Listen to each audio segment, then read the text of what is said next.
Guys, look what we've just come across, a company called Boa, and this one is £34,000, but what it does, it all comes in on itself and it finishes to that, only 2 metres wide.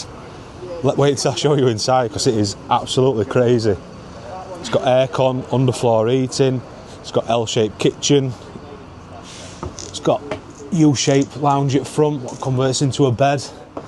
It's got your centre washroom, so obviously the door opens this side, other one that side, and obviously this panel comes up in the middle. So that comes up, and then you've got you stand there and you've got a shower room, so it's centre washroom. And then look at the size of bed at the back. Look at that. It's got aircon in it. It's got absolutely everything you need.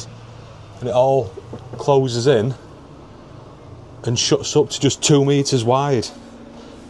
And this one is £34,000, but this has literally got everything in it. And it only weighs 1,300 kilo. What a fantastic bit of kit. What an amazing piece of kit. Look at that, look, when it's down. 2 metres wide. 2 metres wide. It is absolutely crazy.